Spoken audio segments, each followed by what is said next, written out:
Hello, my name is Jakub Bijak from the University of Southampton, and I would like to thank you for choosing to listen to this podcast of a briefing on how not to predict migration. This recording was made on the 8th of December 2015, with presentations to an audience of interested parties in the Palace of Westminster. The briefing was kindly chaired and sponsored by Mr. Paul Blomfield MP, Chair of the All-Party Parliamentary Group for Migration. The first speaker you will hear is myself, followed by Mrs. Madeline Sumption, Director of the Migration Observatory at Oxford University, and the final speaker is Professor Rees, Emeritus Professor of Geography at the University of Leeds. I hope you enjoy the briefing. Should you wish to find out more information, please follow the links below. So the aim of today's meeting is to explore the issue of uncertainty of migration forecast and its policy implications, and we're going to focus on ways in which migration predictions can be reported in an honest way and used practically despite that uncertainty. And I'm delighted that the Centre for Population Change at the University of Southampton have suggested that we do that. The All-Party Parliamentary Group, of which I chair, of which Stuart is a member, of which Baroness Hamway there is a member, exists to try to encourage evidence-based discussion around migration issues, something which is often a challenge, to take some of the heat out of the debate and to try and get some more information into it. And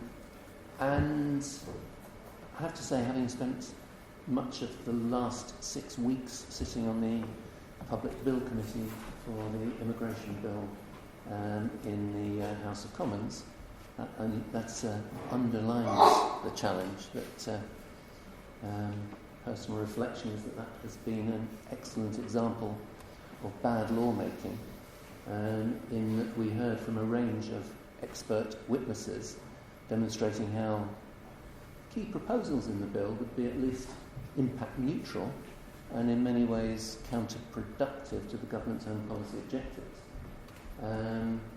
And I guess that much of the way in which politics gets up a cul-de-sac on migration issues is because we don't have sufficiently honest discussion around population change and around migration into the UK.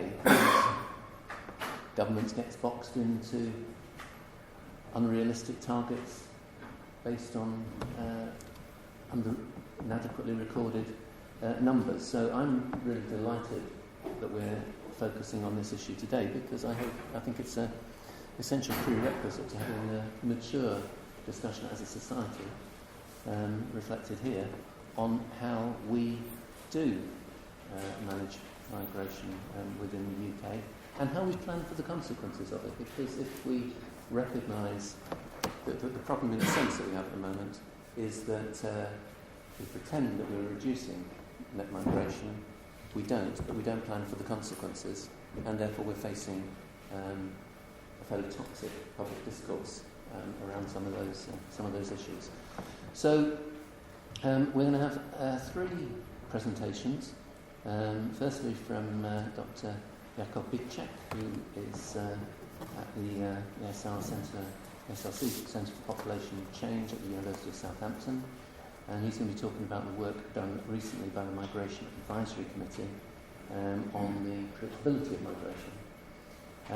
Followed by Madeline Sumption, who is the head of the Migration Observatory at the University of Oxford, and as I was saying earlier, an organisation which many of us look to for providing helpful commentary around migration issues. And then finally, Professor Rees from the University of Leeds. So we'll kick off with Jakub. Thank you very much. And first of all, I'd like to thank Paul and the EPG Migration for hosting us in such a wonderful venue this morning. What we do as part of our work with the ESRC Centre for Population Change, we look at demographic uncertainty. So we look at what we don't know about the future population and population processes, and we're trying to come up with sensible ideas as to what we might still be able to do and what we still might be able to tell to the policymakers in the light of we don't know, so in the light of the demographic uncertainty. So as such, this talk will be about predictability. This talk will be about the predictability of the worst predictable element of the population puzzle, which is migration.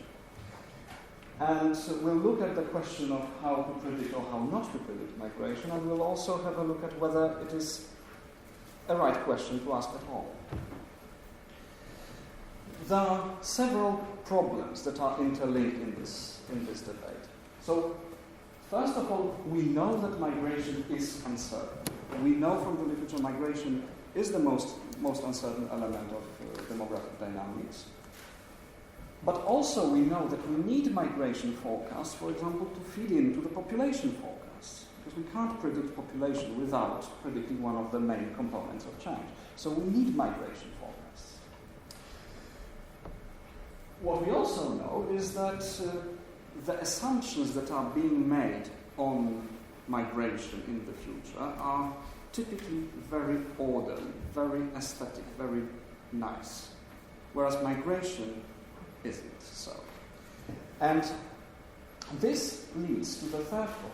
So when faced with such a complex phenomenon and process like migration, and when trying to predict it, and when trying to control it, we're faced with a policy dilemma. How to make migration policies that would work. And is it at all possible?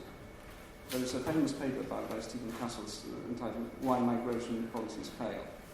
It doesn't ask, do they fail? It asks why. So, migration policies is by no means the only area of demographic policies which fails to meet the expectations. Think of attempt to raise fertility in many European countries. They are equally problematic. But today we'll focus on migration. So, as introduced before, I'd like to share with you some of the results of the project that we have been doing last year for the Migration Advisory Committee. And of course, this is what I'll be talking about is our own views and interpretation rather than those of the map or the Home Office. And very briefly, the project had two main aims. The first one was to evaluate the existing approaches to predicting migration, of course with focus on the United Kingdom. And secondly, to assess the uncertainty of the different methods of forecasting. So we looked at the literature, but we also looked at the empirical data. And the approach we took is we tried to forecast the past that we already know and see how much error do we get when we apply different methods to the data that we have. So in the empirical analysis, we compared what we already knew with what would have been forecast a few years back if we used different methods. And we looked at the errors, but we also looked at, excuse the jargon, how well calibrated the errors were. So how good were our assessments of the uncertainty of these errors. I'll start with presenting you just a snapshot of the situation with the past official migration assumptions in the national population projections for the UK. What we have here on this graph is this downward sloping line is an average error of migration assumptions by forecast horizon, so or by projection horizon. So and the more negative it gets, it means that migration gets higher and higher and higher than it was envisaged. And this looks at projections from 1970s to up until the 2012. That was the last available at the time we did the work. So a few things stand out from this graph. First, the further we go into the future, the longer the horizon, of course, the higher the uncertainty. So we know less and less as we go into the future. And also that migration assumptions weren't terribly successful overall. And interestingly, back until the mid-1980s, the migration assumptions in the national population projections were consistently negative. And the justification for that was, and it is actually still can be found in the materials that have been published to accompany the national population projections at the time, was that who would envisage net migration becoming positive? It was beyond the imagination of the assumption makers of the time, and we are talking about just 30 years ago. So, migration comes with lots of surprises. I will show you a few examples of the work we did, and altogether we carried out about 200 forecasting exercises based on a range of data sources that were available to us. And we also repeated this forecasting exercise twice for each approach. Once we truncated the data in 2003, so just before the enlargement of the European Union, and the other time we truncated the series in 2008, so just before the economic crisis. So we wanted to test the various forecasting methods in a quite challenging circumstances. And here we have just a small sample from those 200 forecasts that we made. As you will see, some of them were okay. Well, none of them actually produced an error-free forecast. That would be impossible. But some of them, as here we have the immigration of British nationals, truncated in 2003, which if we forecasted into the future, at least the error bounds that we produced were deemed to be a reasonable approximation of what actually happened. So the actual migration flows for the British nationals coming back to the country were well within those error bounds. And this was a rarity. More often, were we getting other types of situations. So either, in some cases, we were not predicting as well as in this example of the British nationals. So here is the immigration from the old European Union member states, including some additional economic covariates to enhance the forecasting model, which didn't fare too badly. It didn't fare as well as this one. The errors were larger and they were not so well calibrated, but it was still deemed okay.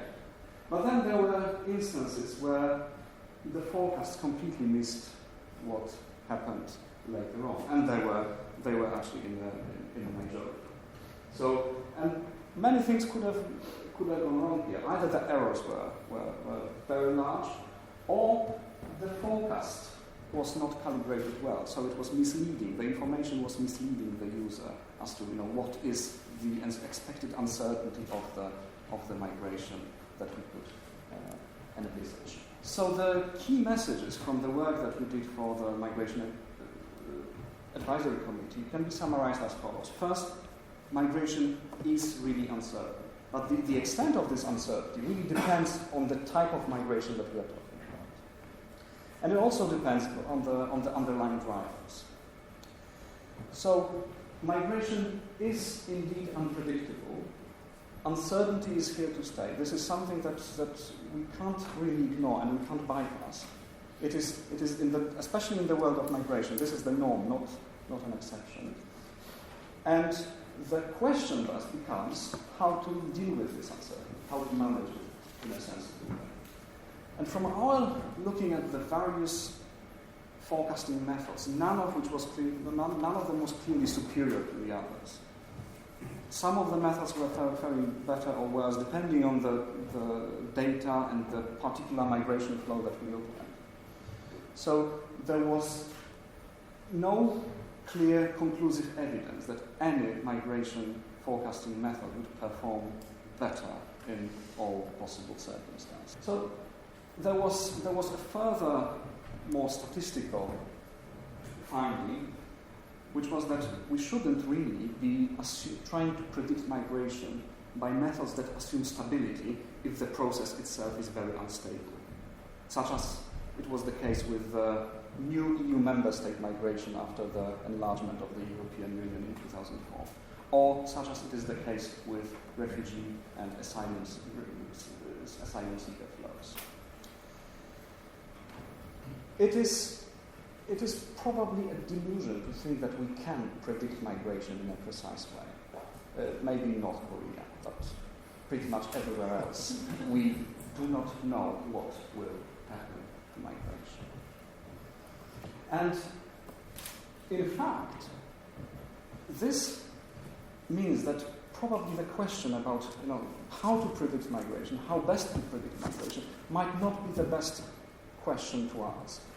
In fact, this is a question that is rooted very much in the 20th century or even 19th century thinking that we can crack the social mechanism and use the knowledge that we have of that to predict as good as we can. I'm afraid not. I'm afraid we won't be able to do that, given how complex migration is, and especially how complex migration has become in the recent decades. So what we think is paramount now is a shift of perspective from thinking about forecasting, per se, to thinking about decisions and how this knowledge about uncertain future migration still can be useful for the decision makers. So in fact, what we need is an entirely different set of approaches.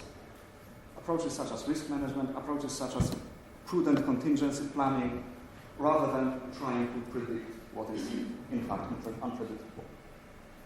And just as an example of one of the key findings, here is a snapshot from the report that we prepared for the Migration Advisory Committee, which presents a very simplified risk management matrix, which maps uncertainty of the different types of migration flows against their potential societal impact.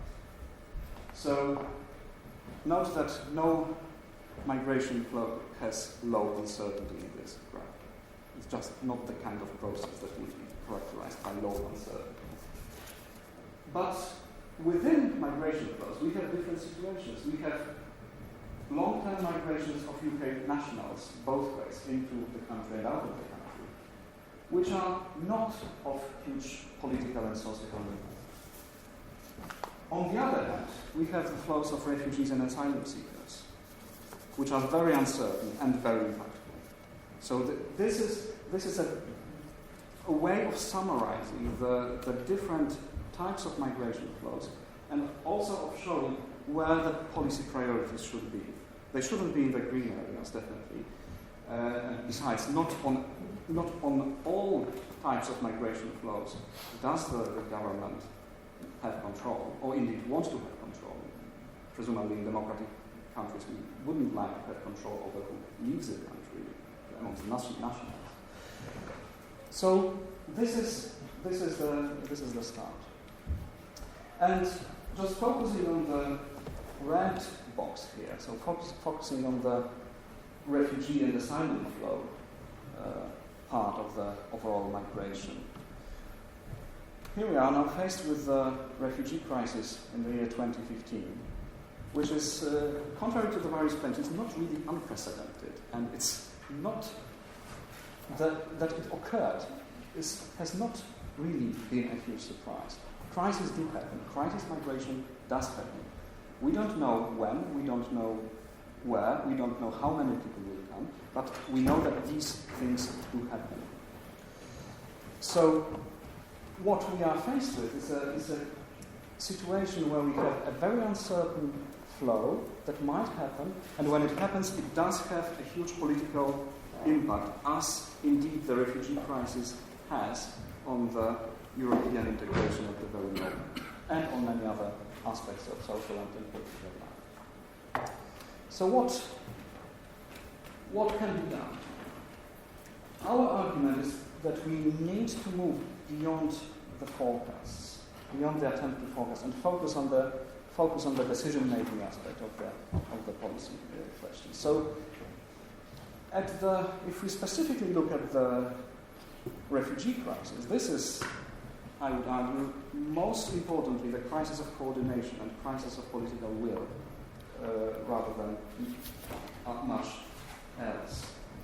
What is lacking, and what this crisis has demonstrated quite severely, is that there are no contingency plans in place for crises like that across Europe. There is no coordination, there are no procedures there's no appropriate risk management in place for occasions such as this one. So this is exactly the gap that we have. And it's not to say that we can't do anything. We can prepare to some extent for the things that we know might happen. But that requires having some spare capacity in our countries to deal with the crisis. Exactly as is the case with the flooding in Cumbria at the very moment. Being prepared requires resources, and this is a political decision, whether or not to commit some of the resources that may remain idle for some time, but then that could be brought to help where needed. So this is something where we need to have an upfront debate and discussion about the various trade-offs of costs versus benefits of such mechanisms to deal with the uncertain events and their potential impacts. And also some trade-offs, as we have seen, especially in the discussions in the aftermath of the terrorist attacks in Paris, between liberty and security. This is the discussion to be had. And this is the discussion to be had instead of the discussion about how not to predict migration or how best to predict migration, which I would argue is probably not the right question to ask. Still, I think that this is something that maps the road towards a wider topic, which is managing uncertainty and risk. And what we need is will. Thank you very much for your attention.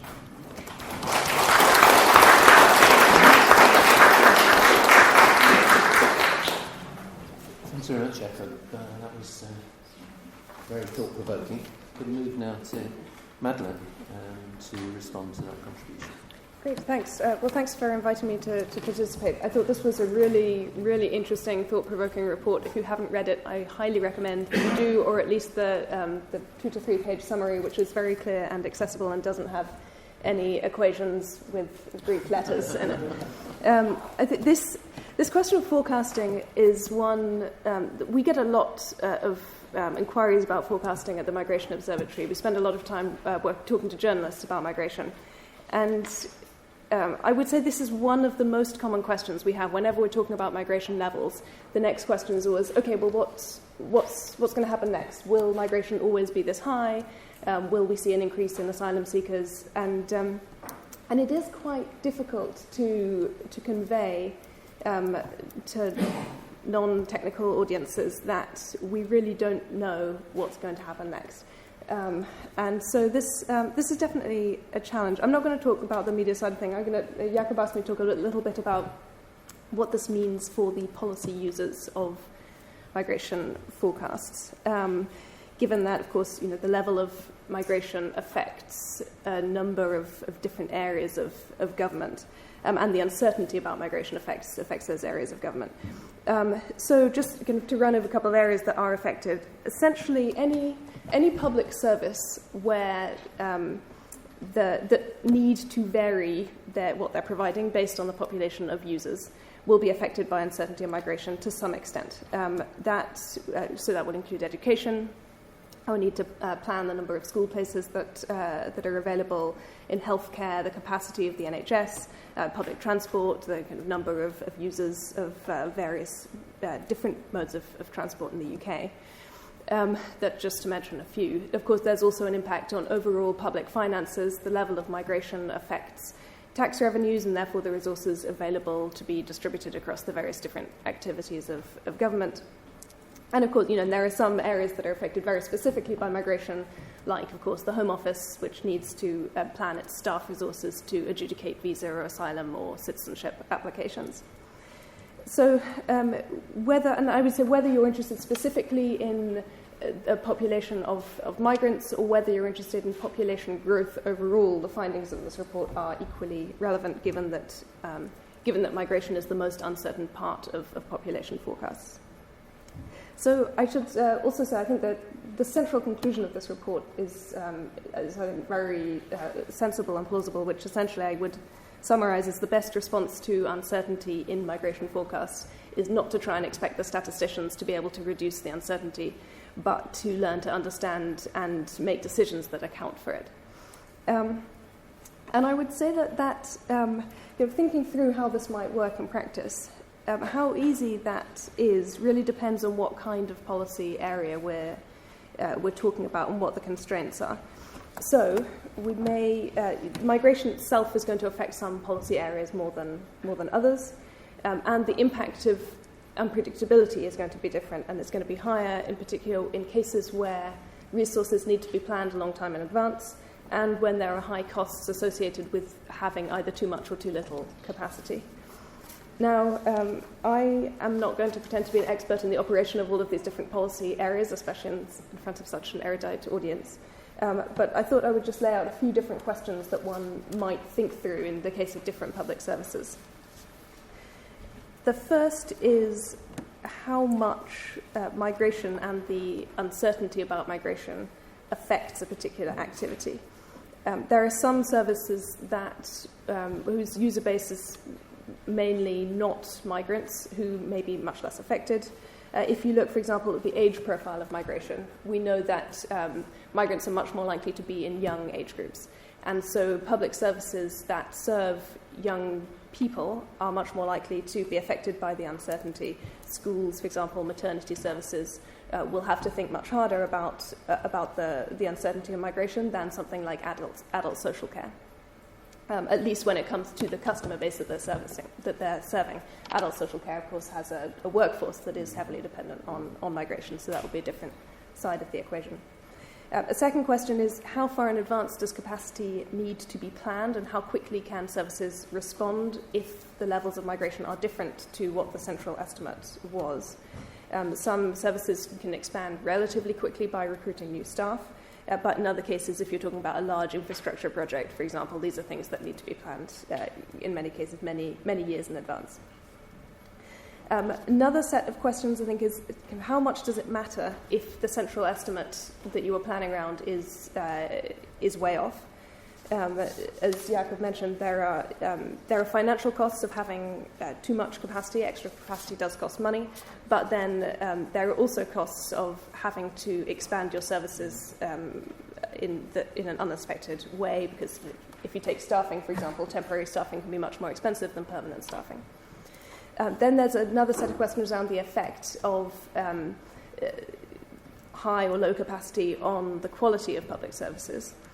So, for example, how much we care about being under capacity will have very different implications if we're talking about the visa processing or the waiting times of passport applications, compared to if we're talking about waiting times in the NHS or the availability of school places at the beginning of the school year. And I think that the top of that forecast range is going to be of particular interest to people planning services where there are the adverse consequences of being even a little bit under capacity are much higher.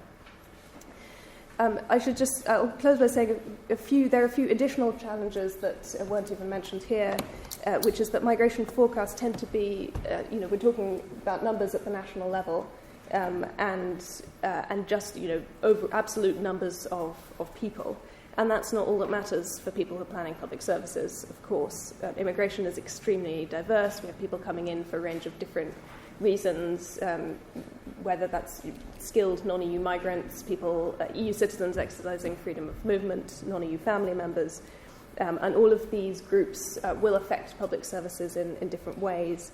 The relevance of migration may also, for a particular public service, will also depend on how long people stay.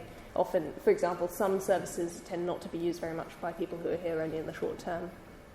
And they will also be affected by the age and the income and a number of other demographic characteristics of those people.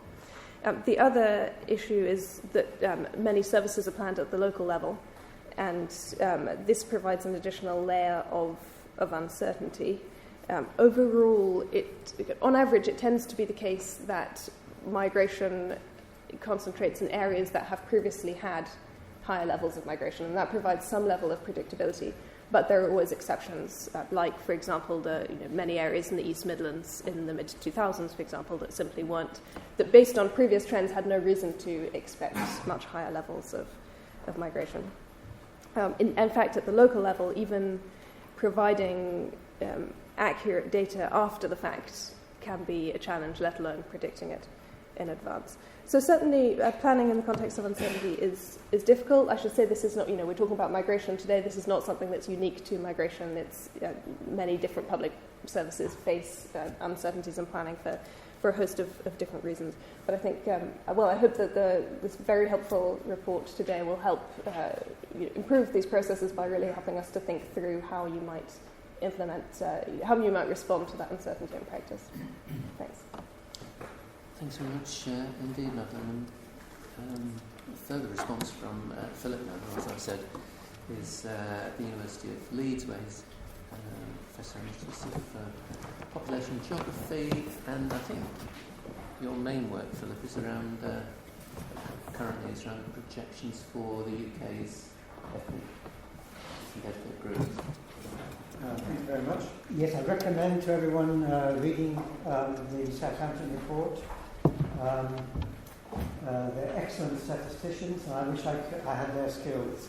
Unfortunately, I don't. So the one or two statistics you'll see in my slides are much cruder, and no doubt would be thoroughly revised in the hands of Jakub and his colleagues. However, I don't have the luxury of not being able to make a forecast. I have to make a forecast because that's what I promised ESRC to do. I have a project running for 17 months, ending in May, which we are forecasting the future ethnic composition of the UK's population to the end of the century and beyond. Now, we've agreed with ONS, with whom we're working very closely, and with the other national statistical offices, that we will, our principal projection will follow the official projections, and in effect our projections will be a decomposition by ethnicity. But I'm going to show you the alternative, our kind of lead scenario, a little bit of the way we're feeling towards that. But the first thing I want to say is this term migration. As a geographer, I really get upset because to me it means any kind of move, including that from one flat to the next in your apartment building. And I really think we should put the name international in front of it, always.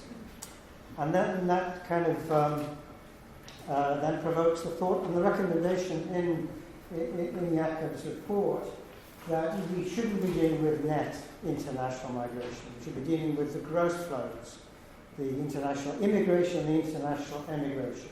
And that makes us think a lot more. I've yet to meet a net international migrant. I've met lots of immigrants, and I know lots of immigrants. So it's just a statistical balance and not really something to be used in policy.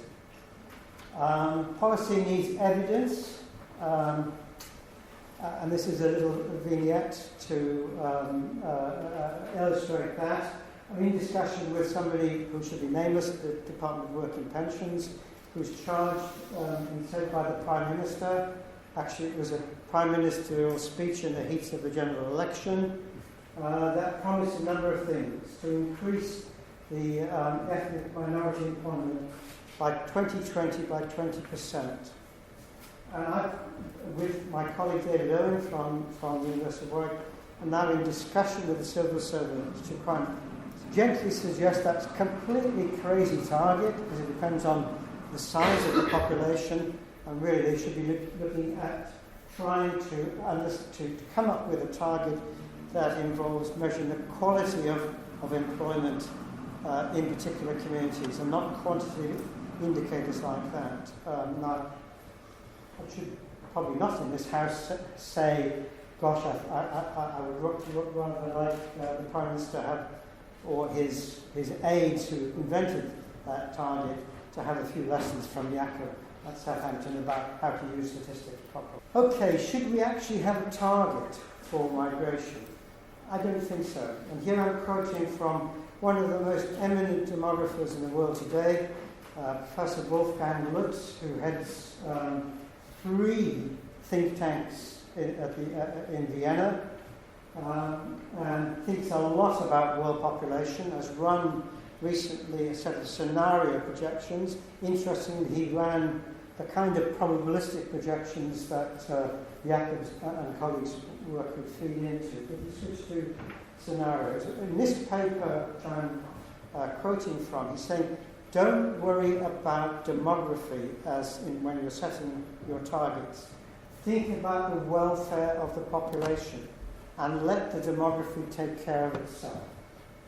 So fertility levels should be a consequence of ensuring the reproductive rights and choice for women. They shouldn't be the 1 child and now the 2-child policy as in China. I mean, we accept that in this country. Mortality levels shouldn't be subject to targets. They should be the consequence of improving people's health and longevity. And the mortality will be the result of the population processes going on. I project, for example, that deaths will increase very considerably over the next 30 years. But we shouldn't worry about it because people will be living longer and healthier lives. Simply that the baby boomers who came after me and myself will be dying off and will be contributing to the boom in the funeral industry. So, in consequence, international migration levels shouldn't be regarded as targets. They should be a consequence of labour markets, higher education, housing and social policies. And you should then deal with the consequences of those policies. If you don't like the consequences, you should reset those policies in terms of dealing with or attracting or keeping migrants away. And we should set them in the light of human rights. And I quote China's 1-child policy.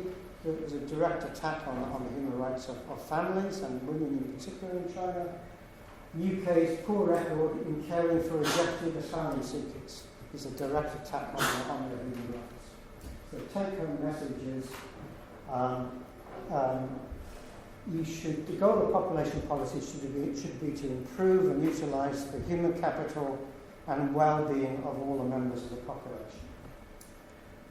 Okay, let's see how we've been doing in terms of trying to project migration. What targets have we been adopting? And I've assembled some recently published projections here. So here you can see the first 2 are just set in net terms. I'm very glad that ONS has paid attention to the messages from Southampton and now looking at the forecasting of immigration, the forecasting of emigration, and this is simply the statistical result that comes out of it, informed by the National Population Projections Expert Committee, of which we have at least one member here, John Sol, who actually recommended a lower. I was quite surprised by that. They said that things are going to return to the past, and it's all going to quieten down in the future. So that ONS really didn't really take their advice, which would be to stick with the previous plus 165,000 per annum net migration, but raised it back to a figure that they'd used previously. ONS also tried to deal with uncertainty by producing scenarios. It is awfully difficult to set the confidence limits in a proper scientific way around any of the variables in projection, but particularly migration, as Jakub's report has demonstrated. So ONS have been using scenarios. The high migration scenarios adds considerably more people in the future. And finally, the Leeds one that I've used in a recent, very interim set of projections, we also follow the high trajectory, really based on a look at the time series. So this is our guess, our model of what's going to happen. We fitted logistic regression curves to the time series and use long-term assumptions based on the limit of those of those projections. If you do a linear projection of immigration, it will keep on going up, so that adopting a limit means that some years will be way out, will be over-optimistic, and other years will underestimate. In effect, any projection you make is averaging all those crises that will occur over the next 50 or 100 years. And why do I think the level will remain that high? Because of the pressures in the rest of the world. Here they are marching through Europe, the great long march from the Middle East, from Syria in particular, but also other trouble spots like Eritrea and Afghanistan. And I think if you look at the demography of population change, particularly in the Mediterranean littoral and the Middle East, huge quantities of young people.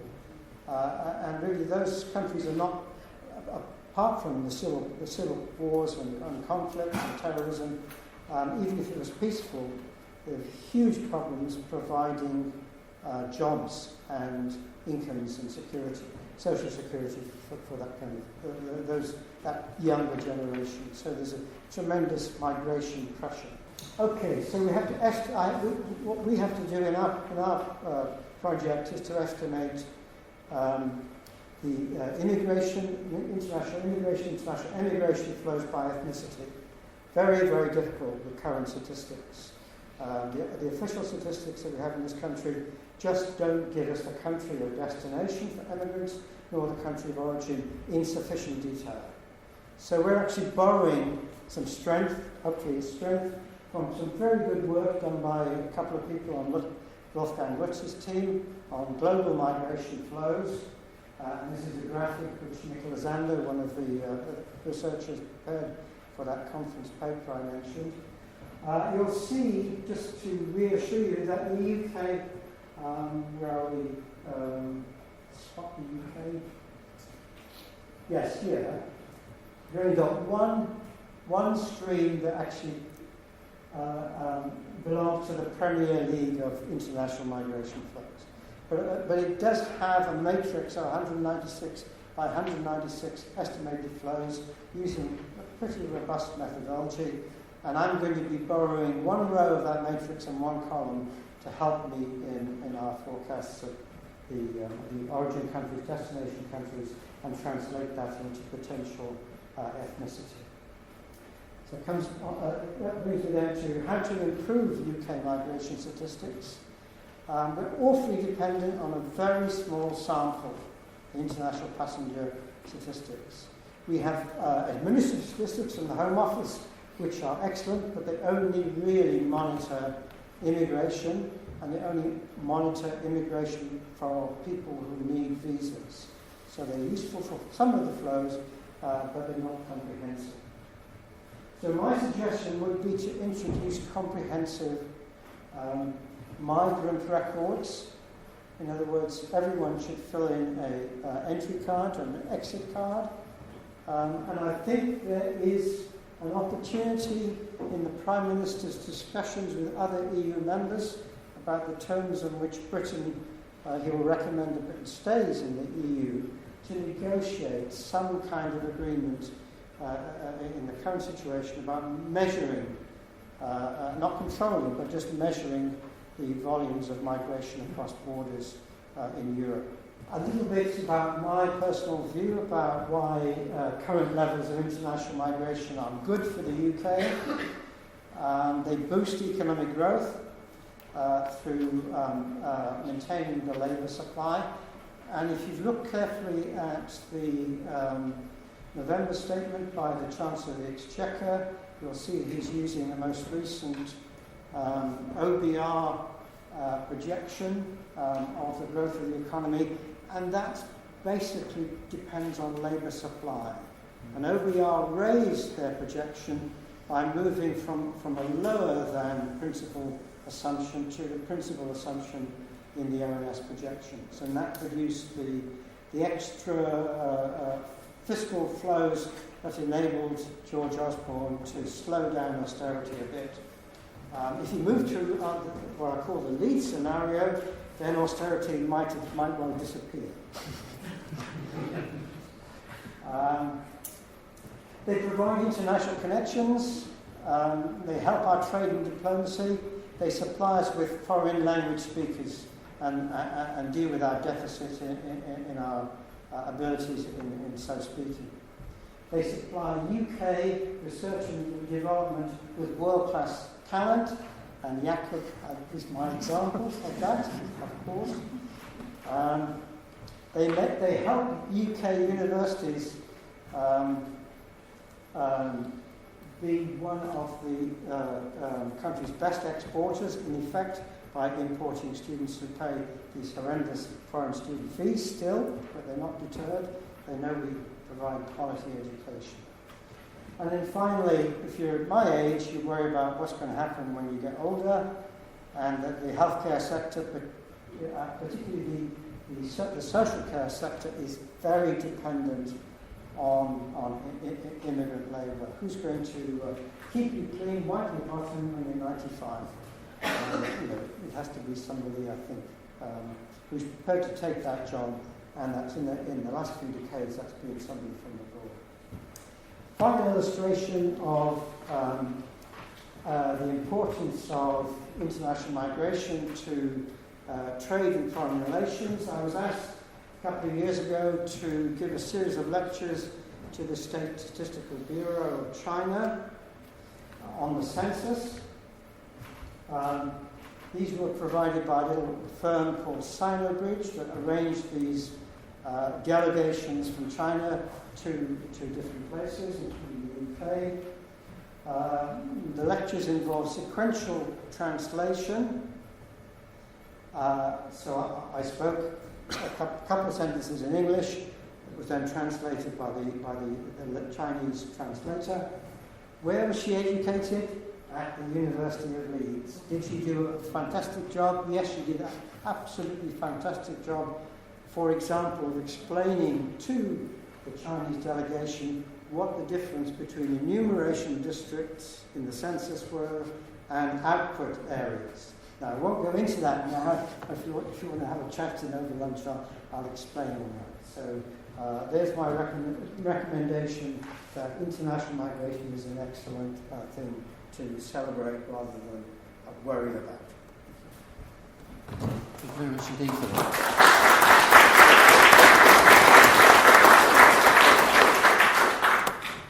And for highlighting the lack of joined-up thinking, particularly in the OBR. Assumptions in relation to the economy being dependent on the migration which the Home Office are so keen to discourage.